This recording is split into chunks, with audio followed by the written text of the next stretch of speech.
One of my first exposures to anime was Princess Mononoke. I didn't like the movie at the time, but what always fascinated me was the depiction of gods. There was no creator, no great orchestrator, no all-father. They were abandoned, taking forms of mere animals. They didn't live in the skies or up a mountain or in their own realm behind golden walls. They lived here with us. Climb a tree, look into a crevice, walk along a stream. You might find a god. They weren't untouchable, immortal or omnipotent. They could be hurt. Hell, they could be killed. And not by monsters, giants or demons, but by the hands of mere humans. Yet despite it, they never felt any less godlike. This was still a domain humans weren't supposed to meddle with. You have to carry a certain respect towards them. Or it might end in catastrophe. These gods got stuck in my head for a decade, maybe even more. And this video is my excuse to finally explore and study up on this topic. So let me present to you my findings. I'm talking like it's some hidden knowledge.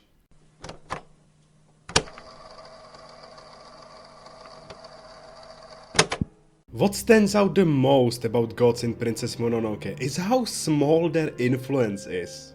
Aside from the beginning, where our hero Ashitaka has to protect his village from a demon god, a god corrupted by hate, and a really beautiful travel montage, the movie's central conflict takes place in one forest and one valley.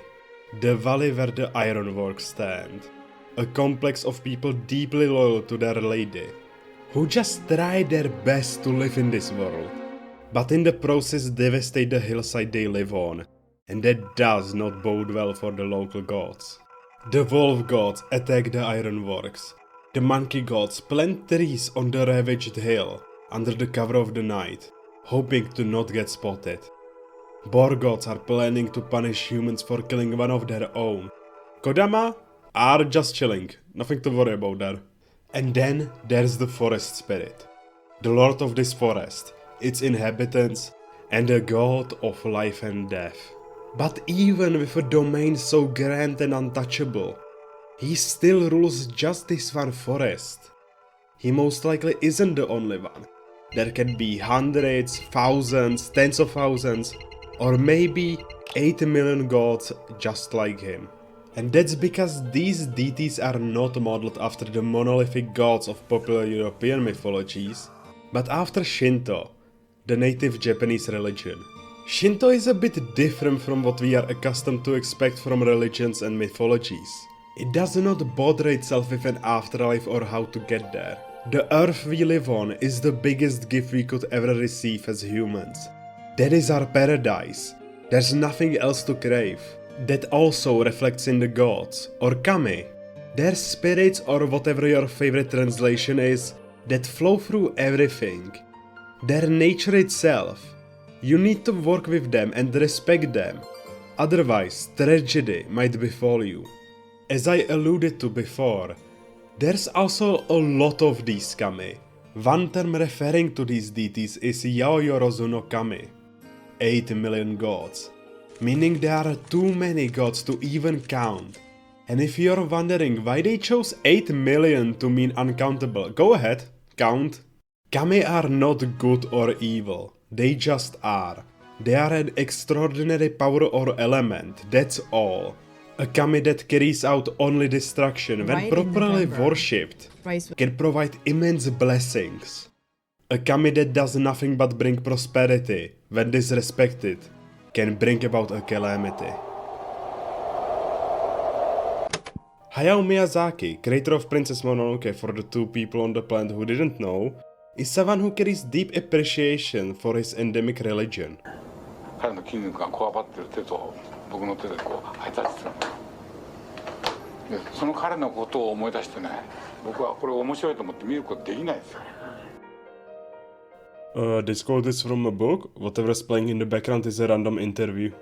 Not to say Princess Mononoke is a documentary. That's not what it's trying to be. At the end of the day, it's a story about living alongside nature. The Shinto elements are present to drive home the message. though the movie does seem interested in capturing the past of Shinto. For example, the kami of this movie are animals.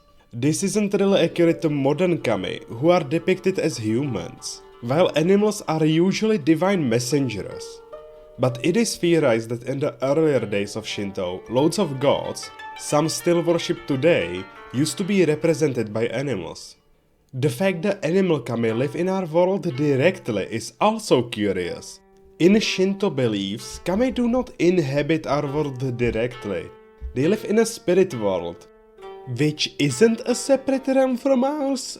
It's just where spirits reside. Same world, different planes. I think most of y'all know what I mean. You can even enter that world. Shrines are considered part of that realm, with the famous story gates being the crossing points. Additionally, shrines store shintai or go shintai, objects that are inhabited by the worshipped kami, or at least represent them. Apparently there's a difference between the two. These can range from like a mirror or a sword, to a whole ass mountain. For example, fucking Mount Fuji. Again, this separation might have not existed in the past, with the whole world being holy. Back to the film. I think the most important message to take away is that humans don't get any special privileges. With our Christian-built world, we kinda expect humans to be God's special boys. Humans are not on top of the importance pyramid in Princess Mononoke. They're not modeled in the image of gods. Kami prioritize nature and balance. The world isn't here to revolve around us. Humanity adjusts to nature if it wishes to be considered needed, not just pests that devastate their homes, tear up their floors, harvest their organs, to satiate our greedy needs. Only through humility and generosity can humans win any favor with the kami.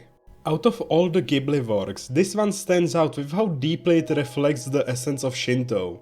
This is the movie that delves into what the kami mean, how integral the natural world is, and how human, ego runs counter to that. But it doesn't mean this is the only Shinto-inspired work you'll find in Ghibli's catalog. My Neighbor Totoro was made by Hayao Miyazaki for the purpose of reconnecting kids with nature. Makes sense to include a few cute and marketable plushieable kami.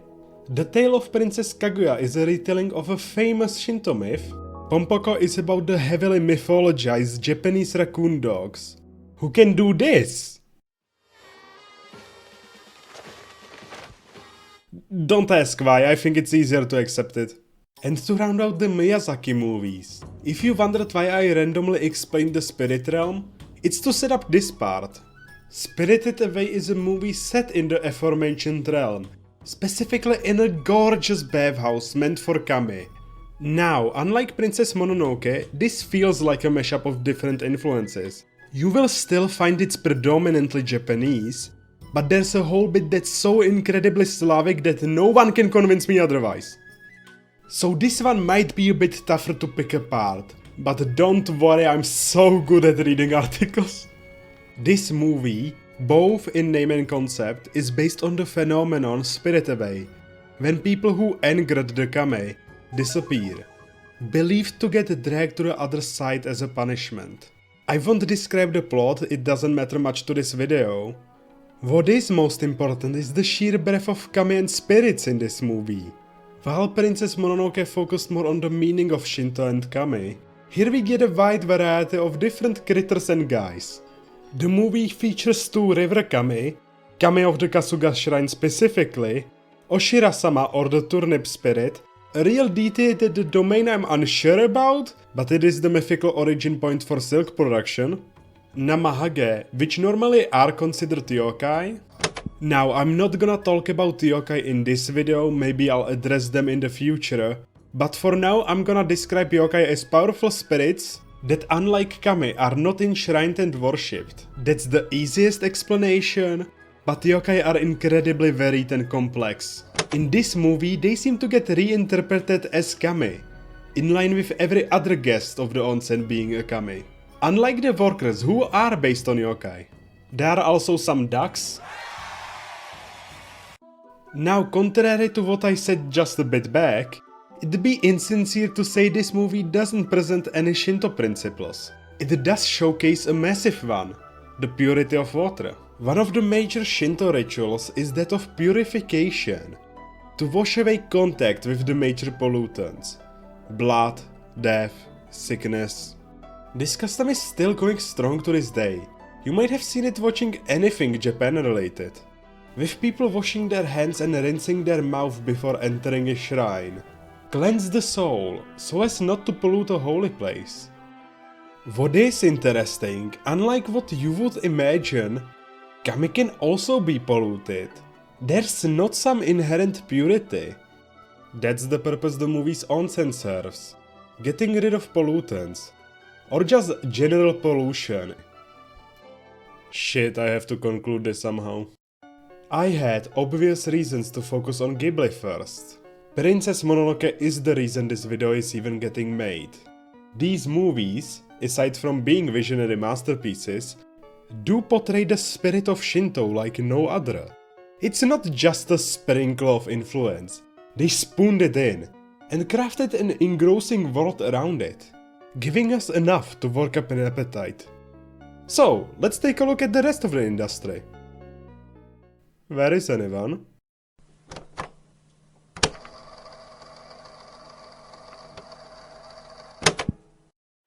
Shinto had a huge impact on anime. Influences like the aforementioned yokai are inescapable. Hell, you can thank yokai for every evil shonen creature. Shrines and different traditions are regularly depicted.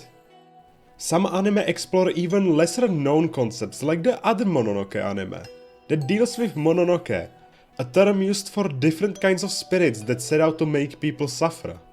But kami are exceedingly rare. Suzume by Makoto Shinkai is the one I gravitate towards. It is the man's attempt at making a Ghibli movie, which wouldn't be the first time. His previous movies, Your Name and Weathering with You, feature some Shinto influences. Their influence on Suzume, however, is the most pronounced, with a major antagonist being a kami, cat guardian spirit Daijin, later joined with a second guardian spirit Sadaijin. Those are probably meant to resemble Dosojin, a class of guardian kami that ward away evil spirits and catastrophes. They interact with our world through carved rocks placed by the side of the road. In the climax, Daijin and Sadaijin transform into seals, that I believe are supposed to represent these rocks. Monogatari's objectively best storyline is about one of the characters becoming a snake god to an abandoned shrine. The same concept is the plot to Kami-sama Kiss, with the main heroine becoming a land god. These are important to highlight because in Shinto, humans, dead or alive, can be and become kami. Kami are extraordinary powers, so it is not a stretch for someone extraordinary to be a kami. The most famous example would be the Emperor. Yes, the Emperor is considered a god in Shinto. This 100% did not feed into wartime propaganda. Noragame is a kami-centric series that broke out in the Western sphere. And it did pretty simply. Take Shinto and make it shonen. Gods have a hierarchy based on how many followers they have. There are demon-like enemies named Ayakashi that spread pollution. Kami can fight them, but needs Shinki, a weapon made from a soul that passed on. And the story follows Yato, a kami at the bottom of the hierarchy, making his way up through the ranks. It's gotta be the most consumable anime for kami stuff, which is the kindest thing I can say about Noragame. Shinagami, the death gods, who are quite recent. Writing about them is sparse and not always are they gods. The idea of gods that would lead you towards death only got cemented in the post-war period. Yet they are by far the most abundant. And the other option, hot fox people. These stem from Inari Okami, who descended upon the land riding a white fox at a time of a great famine, carrying with her sheaves of grain. That's a word. Inari is an extremely important deity in Shinto, with estimated 30,000 shrines dedicated to her. the most of any kami. But what became the symbol of this kami are the foxes, or kitsune. They're a bit more than just a regular fox though. They are famous for their shape-shifting abilities. They arrive in two flavors. Holy kitsune, who carry the will of Inari and provide wisdom, and the wild kitsune, who delight in pranks and mischief. Punishing drunkards, greedy salesmen, turning into giants to fuck with people. Sometimes they transform into hot women to fool young men, and get married, and spend years transformed into a human. Get pranked. Now, it is believed that in the past, Inari was the holy fox and later split into two different beings. Which is fitting, as at some point in Japanese media history, if in anime manga or outside I'm unsure about, the two concepts got fused again. Shapeshifter fox gods appearing in... maybe 4 titles? I've come to an embarrassing realization. These are way more common in hentai. Nevertheless, it still shows the significance Inari plays in the evolution of Japanese art forms. Okay, I must reveal something. The premise at the start of this video has been a lie.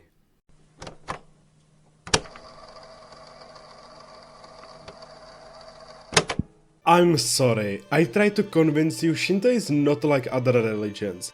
Local, no heaven realm in sight.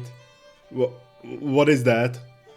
Not heaven, cause there's no good illustration of it. I need something, man. Yes, turns out there is a heaven realm, and heavenly gods who live high above us. So let's take a brief look at the history of the world. In the beginning, shockingly, there was nothing but chaos. Though eventually, mass and light were born, free to explore the empty domain. The light moved higher and higher, far above the universe, illuminating what's below it. Then, the lighter bits of mass followed, forming the clouds of the heaven realm. The leftover mass, too heavy to float up, stayed at the bottom, clumping together and creating earth, still unshaped and empty at the time. In heaven, the first 3 gods are born, starting off the Age of Gods, age that ended with the ascension of the first emperor. Now these gods and the next 4 are genderless, but the following gods are born in pairs of man and woman, being brothers and sisters, and husbands and wives. I think it began here. Until the last pair is born, Izanagi and Izanami. Izanagi and Izanami descended from heaven to shape the earth. I'm skipping all this. And after a not so peaceful divorce, Izanagi birthed the 3 most important deities, the 3 noble children. Amaterasu the sun goddess, Tsukuyomi the genderless god of the night, and Susanoo, the god of seas and storms. These 3 birthed so many other gods like Hachiman, the god of the war, and Fujin, the god of the wind, and Ame no Uzume, and Okuro Inushi, and Raijin, and... Okay, now it's time to look at all the anime interpretations. Some attacks in Naruto are named after them. Yeah, that's about it. You would think for the 3 most important deities, they'd show up more. They should be like immensely culturally important. Imagine all the Greek stories without Zeus, Hermes and Hades. And Scandinavian stories without Odin, Thor and Loki. Wait a minute. Those in native?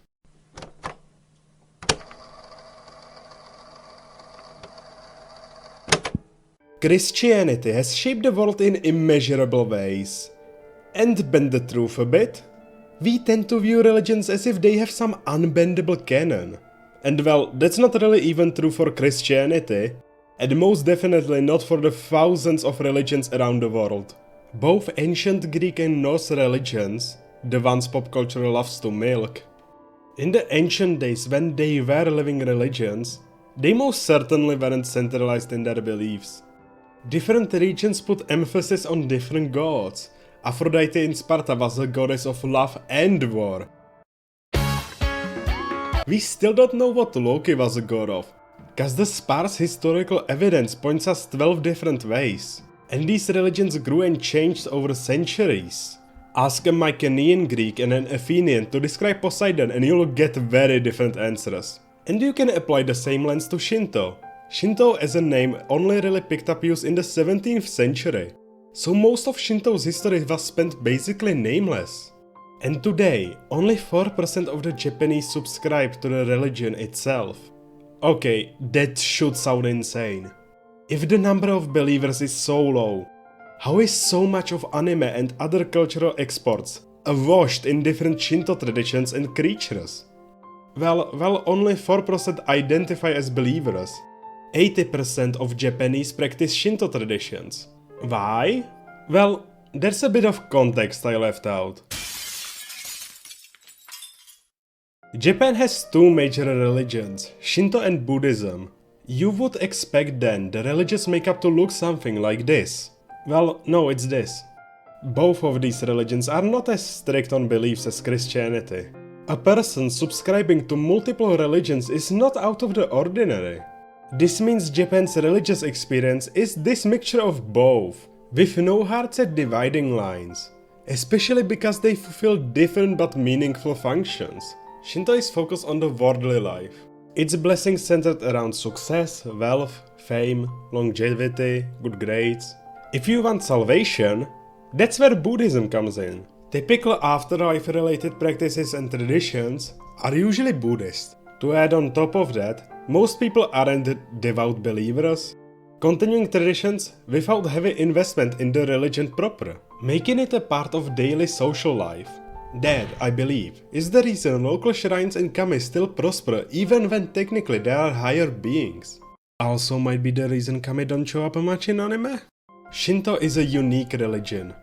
The rare circumstance of sharing the religious needs with Buddhism allowed Shinto's core, the kami, to focus on what it always focused on, this earth. The kami don't promise a place to go. Their focus is on the worldly needs, food, water, fertility, home. They are the embodiment of nature and world around us. This is the kami Japanese artists want to capture, and what promoted the idea of a harmonious life people tended to associate with Japan, especially the countryside. The religion will always evolve. New influences and ideas take deep root. But it's that heart you can always see Japan is proud of. That's why I'm so fascinated with kami.